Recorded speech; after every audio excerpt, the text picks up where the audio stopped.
With its meaty texture and sweet flavour, the world's largest fruit has taken root in the US, particularly among vegans seeking a plant-based alternative to meat.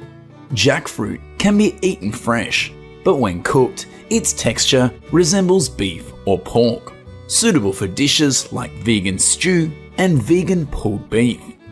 The price can reach around $2.50 a pound in the US, a sharp contrast to its native lands in Southeast Asia, where it might cost as little as 50 cents per pound, or even be picked for free. The hefty cost in the US reflects its complex journey. Jackfruit is highly perishable, so many are transported by passenger planes. Farmers in Southeast Asia must time their harvest perfectly to ensure the fruit is ripe yet durable enough for export. Ripe jackfruit can grow to enormous sizes, sometimes over 80 pounds, making harvesting physically demanding. Experts look for subtle cues, like changes in its colour and aroma, and feel its texture. If it's too firm, it's not ready. Then they use machetes to cut the thick stem carefully. Statistically, only around 10% of jackfruits in a grove will be ready for export at any given time. Once harvested, jackfruit faces a race against time because it ripens quickly. Its sheer size and weight make it a challenging fruit to transport, as the fruit's uneven shape and prickly skin add up to the cost of packaging. One Southeast Asian exporter ships over 2,000 pounds weekly to the US, ensuring that Americans receive jackfruit in peak condition, whether sold fresh or dried. American demand has also risen by over 35% in the last 5 years, making it one of the most sought-after exotic imports. If you like peach, strawberry, or lychee, you might want to try mangosteen, the so-called queen of fruits. As of 2023, it is sold for just $4 a kilogram in Southeast Asian countries like Thailand and Vietnam, while in the US, it can reach up to $171 a pound. That's at least $6 a fruit. But despite the cost, mangosteen continues to grow in popularity, especially in cities like New York and Los Angeles. The fruit grows in towering trees, often reaching 40 feet, in regions like Thailand, Vietnam, and India. To ensure the best quality, pickers must climb the trees and carefully inspect each fruit. A perfectly ripe mangosteen has dark purple skin and is around 1.5 to 3 inches wide. Farmers in India employ skilled harvesters who work swiftly to prevent overripe fruits from falling and spoiling. On average, one tree can produce around 80 pounds of fruit per season, but even a small drop can make the fruit unsellable. After harvest, farmers in Southeast Asia have to act quickly, as mangosteen can spoil within days if not stored properly. First, the fruit is sorted by size and ripeness, both by machinery and manually. This facility in Thailand goes through around 300 pounds a day. Then they are treated with irradiation to kill any harmful bacteria or pests before being packaged for US export. Once the mangosteen arrives in the US, it is distributed to specialty grocers at premium prices. Mangosteen farming is fraught with challenges. The trees thrive only in specific tropical climates and take up to 10 years to bear fruit. This means a long wait before farmers see any returns. Additionally, they alternate between high and low yield years. But despite these obstacles and the high export costs, mangosteen's rising global demand offers promising rewards. Durian, often called the king of fruits, has captivated food enthusiasts worldwide with its intense aroma and creamy custard-like texture. While considered stinky in some places, durian is so beloved in Asia that many countries offer all-you-can-eat buffets for a fixed price, often as low as $6, allowing durian lovers to indulge without time constraints. But in the US, this exotic delicacy comes at a hefty price of more than $32.50 a pound, at least 5 times the cost of the average price in Southeast Asia, and more than double the price of high-end Maine lobster per pound. Despite the price, Malaysia's frozen durian exports to the US have surged to over 1,200 tons shipped, and Thailand harvested and processed nearly 1 million tons annually in the recent years. Harvesting durian is a skillful and dangerous task, thanks to the fruit's spiked shell and the height at which it grows, typically 50 to 70 feet off the ground. Before picking, a specialist known as a durian tapper checks each fruit's ripeness by tapping it with a knife. Based on the sound and colour, they determine whether it's ready for harvest or not. The tapper then cuts the stem, and pickers below carefully catch the fruit to prevent damage.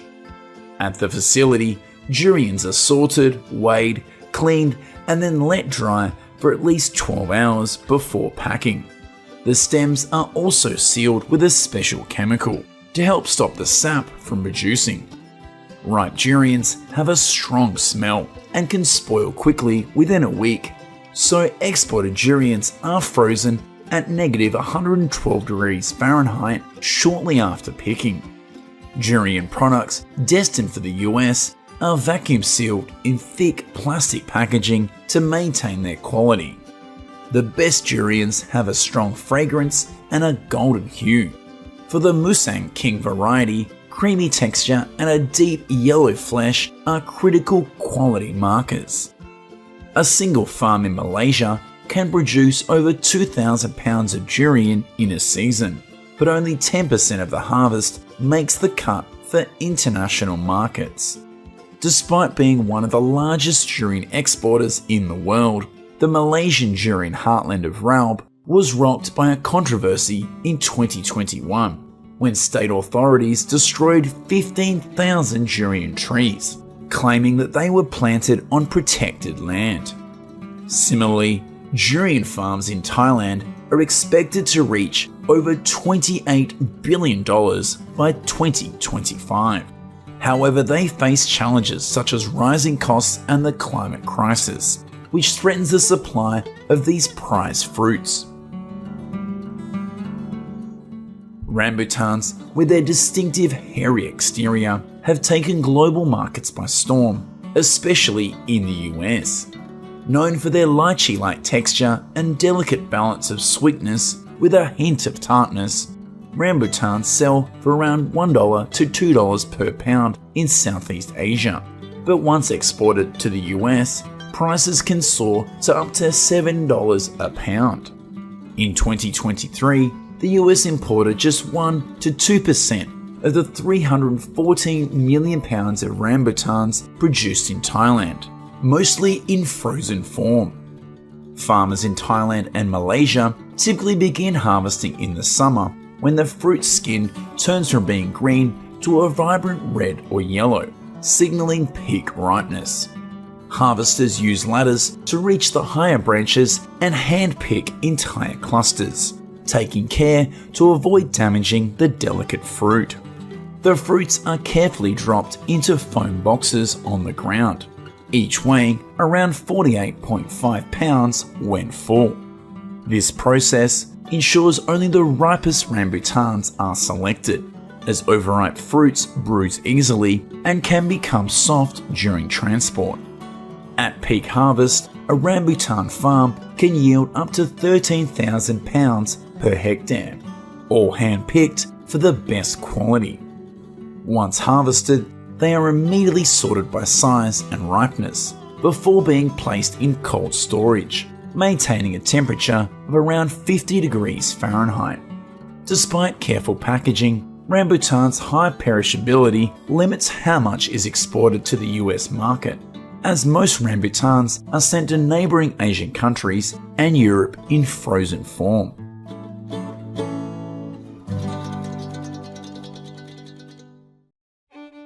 Bananas are a popular fruit in many countries and are grown across tropical regions around the world.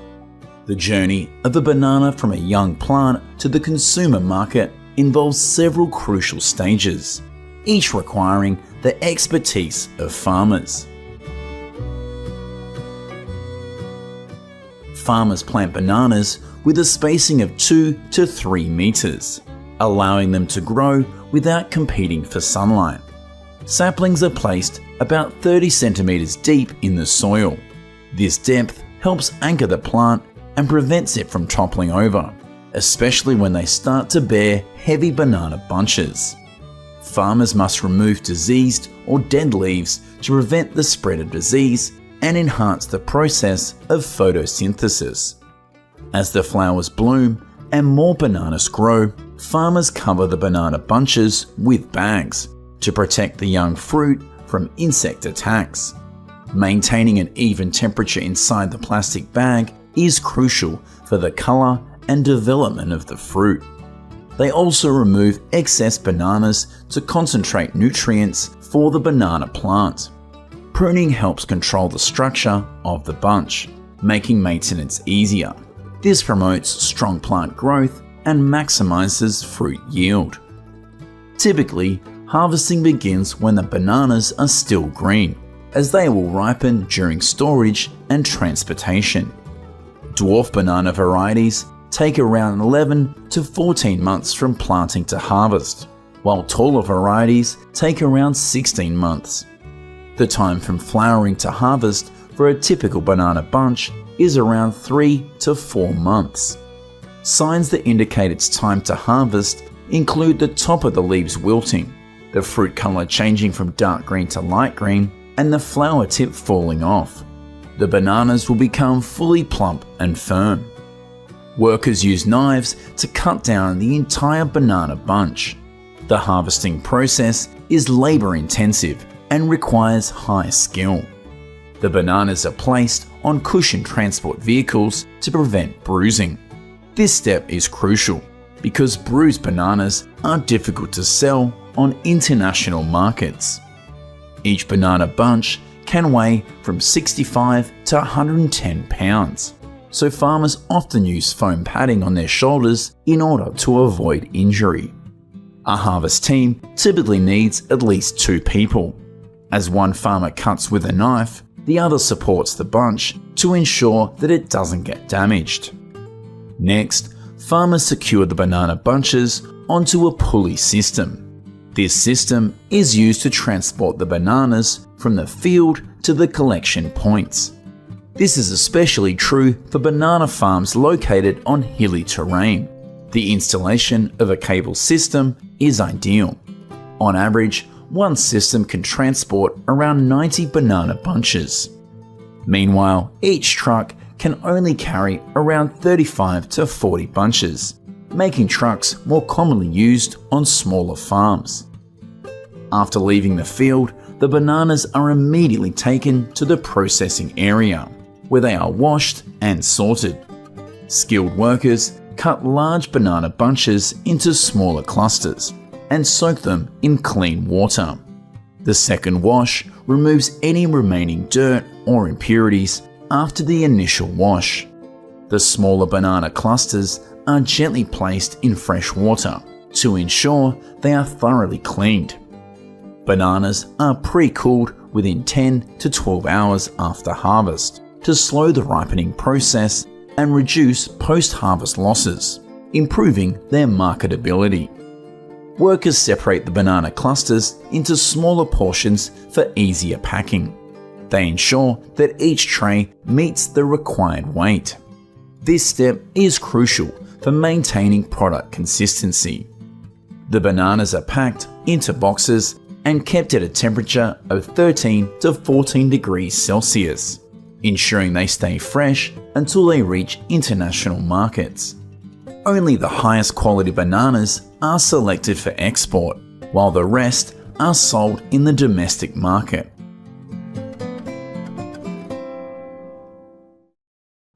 Bananas are loved not only for their great taste, but also for their numerous health benefits. However, they have the downside of decomposing quickly and being difficult to preserve for long periods. As a result, people often choose to process bananas by frying them to extend their life. Frying oil removes some of the water from the bananas, gelatinizes the starch, destroys enzymes, and creates a crispy product with a distinct aroma and flavor. Skilled workers peel the bananas by hand, and slicing machines cut them into evenly thin slices, around 3 to 5 millimeters thick. During frying, workers continuously stir the bananas to ensure an even crisping on all sides at a temperature of around 180 degrees. After 2 to 3 minutes, the bananas become crispy and turn yellow. Once the fried bananas cool, a conveyor belt moves the slices to a seasoning mixer, followed by the packaging line. This production facility can process up to 15 tons of bananas each day. Production of fried bananas is growing because people want to choose healthier snacks. It is estimated market size is $2.66 billion US. Bananas can also be used to make banana flour, a healthy alternative to wheat flour in various recipes. Green bananas are dried and ground into a fine powder. With a modest initial investment, farmers can produce banana flour and market it to retailers. In addition to food, farmers can produce a lightweight, breathable fabric from banana stems. There are 2 types of banana fibers. One type is peeled from the inner bark, which is a soft, silk-like texture and is relatively expensive. After harvesting, farmers chop down the banana stems to prepare the fibers. The outer layer of the stem is removed, leaving the strong inner fibers. Banana stems are soaked to decompose and separate the fibers. After that, the banana fibers are washed and dried. Farmers comb them to separate and make them smooth and flexible. The long fibers are then spun onto thin threads and woven on a loom to produce fabric. The second type of banana fiber is coarser, and it is peeled from the outer bark of the banana stem. Banana fiber feels soft, but it is as strong as rope. It is also easier to remove because this type of fabric is biodegradable. All the items in this room are made from banana fibers. This coarse fiber is ideal for producing accessories. However, banana fiber production is quite time-consuming and has not been widely adopted.